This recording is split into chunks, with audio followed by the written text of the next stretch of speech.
review, and in today's program you're with me, Jacqueline Saidi, and my colleague Roderick Kuwani. Remember, in this program we'll take you through some of the stories that are appearing in the papers of the nation, which is The Nation and the Daily Times. To begin with, the Daily Times on the front page, Deadly January, that's the headline, and this story has two subheadlines: 500 people die in month, and Kerala cases hit new record.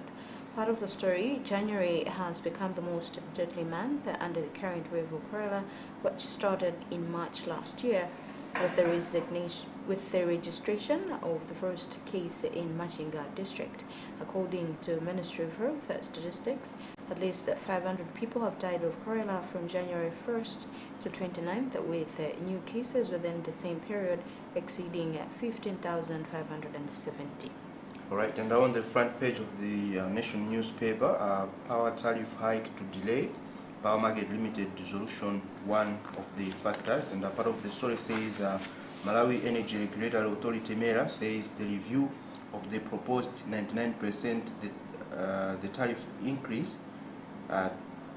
staggered over 4 years will delay as the dissolution of power market limited PML has changed the costing landscape. On the second page, government set to take a death penalty bill to Parliament. Part of the story, Justice Minister Titus Mvalo has disclosed that the government is ready to take the death penalty bill to Parliament, having conducted thorough consultations on whether the death penalty should be abolished or upheld. Since 1994, no state president has signed the death sentence. Right, on the second page of the Nation newspaper, starving AIP beneficiaries give Dodma a headache, and a part of the story says the Department of Disaster Management Affairs, Dodma, has expressed concern over affordable inputs program beneficiaries facing hunger and lining up for food relief. And third page, the third story, this is it's appearing on the fifth page of the Daily Times. Limbe Police moves on corruption. Part of the story, Limbe Police Station has established a station anti-corruption integrity and transparency committee as one of the mechanisms for restoring public trust in law enforcers. Deputy Commissioner of Police, who is also Limbe Police Station officer in charge, Gladstone Jim Humpula, said the committee's objective is to promote the rule of law among officers. All right, India model to inspire Malawi 2063, that's according to the minister. And a part of the story says the Minister of Foreign Affairs, Nancy Tembo, says Malawi has marked India as its model in the implementation of Malawi 2063, the country's long-term development strategy following its graduation into the world's top 5 economies. On the business page, going straight to that, PML wanted 1 billion kwacha monthly from tariffs. I think this is the story that you read on the front page of the Nation.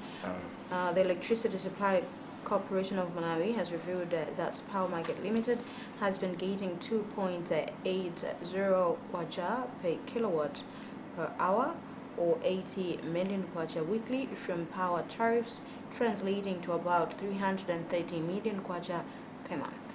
All right, and in business news from the Nation newspaper, Malawi's drive towards export-led growth slows, and a part of the story says Malawi's efforts to shift towards export-oriented industrialization that involves production of goods and services that are competitive on the global market have faltered almost 30 years on it has been established.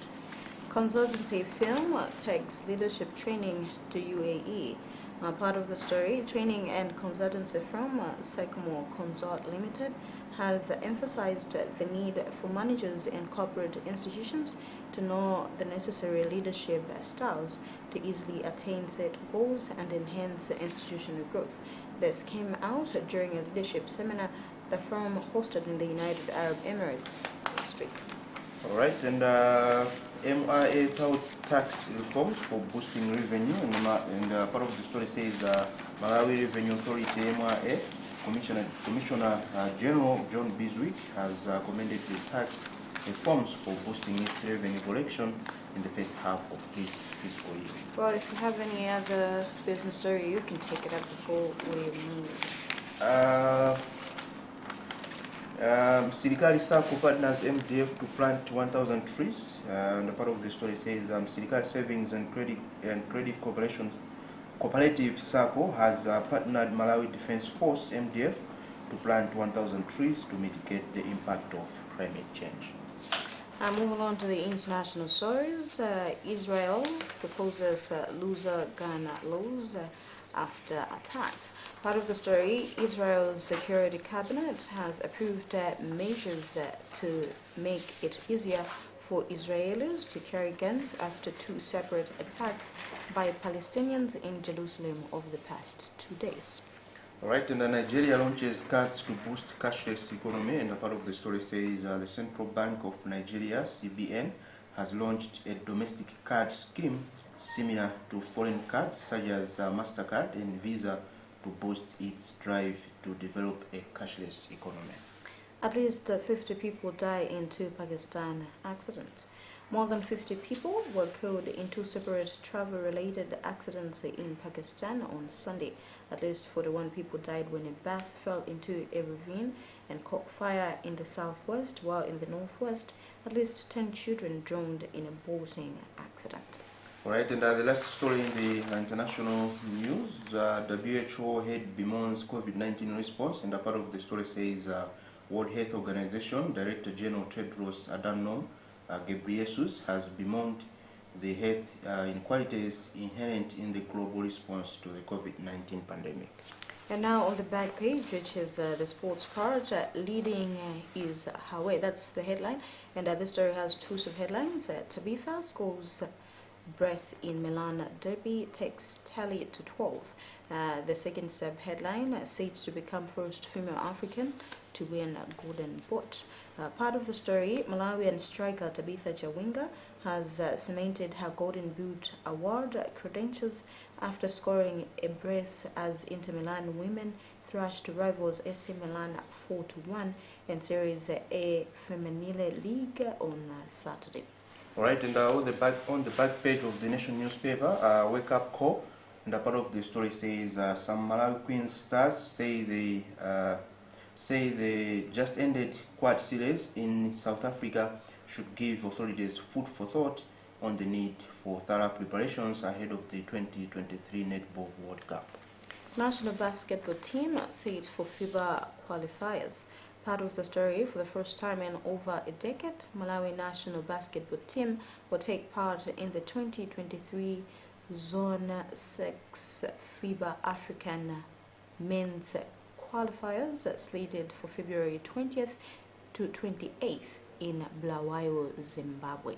Right, and the Bullets reserves win third successive thumb-ups title, and a part of the story says Nyasa Big Bullets reserves on Saturday won the Thumb-Ups Southern Region Football Association League Premier Division title for the third successive season following a 2-0 victory over Bangwe All-Stars in the final.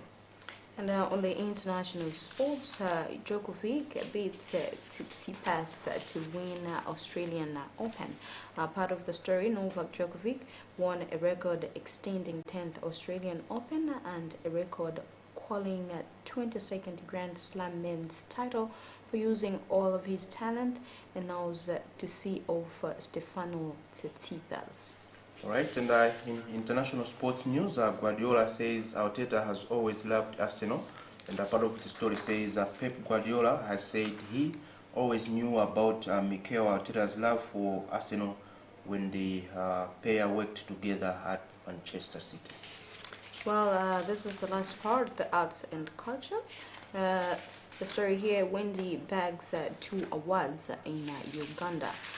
Part of the story, gospel musician Wendy Herawa has won 2 awards at the Royal Gospel Music Awards 2022 held in Uganda on Saturday. The artist, who last year launched an album titled Wanditana, which was spiced up by American gospel artist Travis Green, bagged the Southern Africa Song of the Year for Hallelujah, featuring Zambian musician Ebo Chungu and Southern Africa Artist of the Year. Right, and in arts and culture, language catalyst for culture preservation.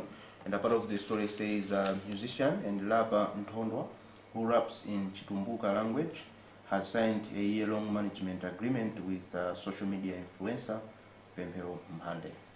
New entertainment outfit launches in Lilongwe. A newly formed known as Ghost Entertainment that seeks to promote arts and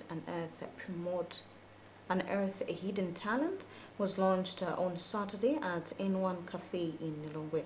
Ghost Entertainment has added to the entertainment outfits on the ground and has since indicated that it was here not to make up the numbers but to help uplift the creative industry in the country.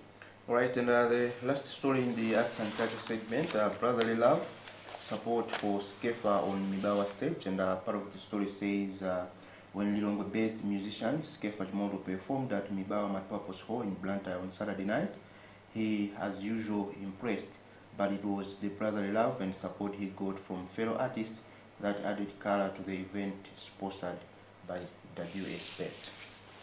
Well, like he said, that was our love story for today. Remember, we only take you through some of the stories appearing in the papers. And for you to get a full picture of what is happening, you should buy your own papers, of which both are going at 1,000 kwacha. In today's program, you were with me, Jacqueline Saidi, and my colleague, Roderick Kwani. Continue watching the rest of our programs right here on Luntha Television.